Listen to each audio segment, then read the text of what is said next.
श्रद्धा वाला राज्य है।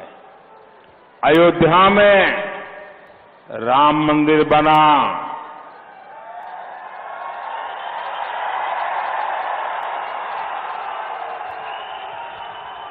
अयोध्या में राम मंदिर बना, उसके स्तंभ और दरवाजे के लिए जो जरूरी चीजें थी वो हमारे तेलंगाना के लोगों ने भेजी है। वो दरवाजे आज मंदिर की शोभा बढ़ा रहे हैं। आज देश का हर व्यक्ति अयोध्या में राम लला की झलक पाना चाहता है, लेकिन कांग्रेस पार्टी के मंसूबे जानते हैं क्या है? आप मुझे बताइए, राम मंदिर बनने से आप लोग खुश है ना?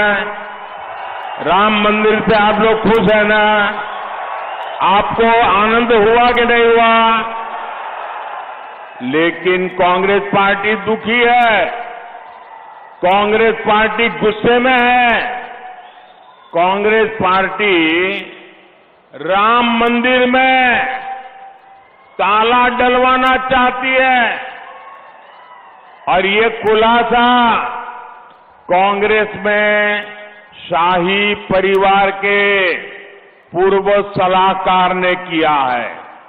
उन्होंने बताया कांग्रेस के साझादे कोर्ट का फैसला पलटकर राम मंदिर निर्माण रोकने की प्लानिंग कर रहे थे। उन्होंने अपने करीबियों से एक मीटिंग में कहा था कि कांग्रेस सरकार आएगी तो ये कोर्ट का फैसला पलट देंगे।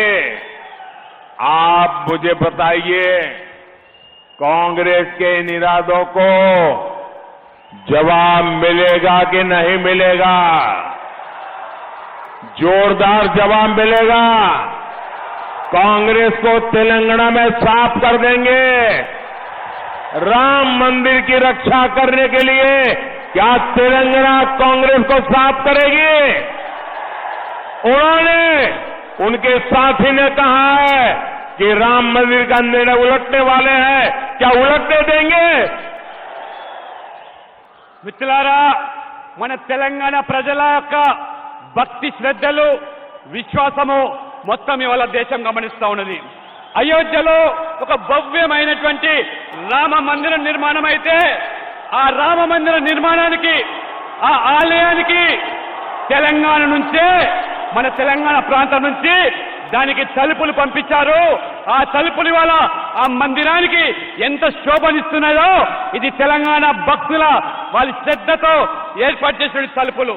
ఆ రకంగా మొత్తం ప్రజలందరూ కూడా రామ మందిర నిర్మాణంతో సంతోషాన్ని వ్యక్తం చేస్తూ ఉంటే కాంగ్రెస్ పార్టీ మాత్రము ఈర్ష్య, ద్వేషము, ఆ రకంగా ఈ మందిర నిర్మాణం కాకుండా ఉంటే బాగుండేదని కోర్టు తీర్పుల ద్వారా ఏదైతే భవ్యమైన రామ మందిర నిర్మాణం అయిందో, కాంగ్రెస్ అధికారంలోకి వస్తే ఆ కోర్టు తీర్పును కూడా పునర్పరిశీలిస్తామనేటువంటి వ్యాఖ్యలు చేస్తాను. అంటే ఆ యొక్క కాంగ్రెస్ యొక్క రాచరికమైనటువంటి వ్యవస్థ, ఆ యువరాజు కుటుంబం ఇవాళ ఏ రకంగా మన భక్తుల యొక్క మనోభావాలు దెబ్బతీసే విధంగా జరుగుతుందో అటువంటి కాంగ్రెస్ పార్టీకి తెలంగాణ ప్రజలు బుద్ధి చెబుదామా లేదా?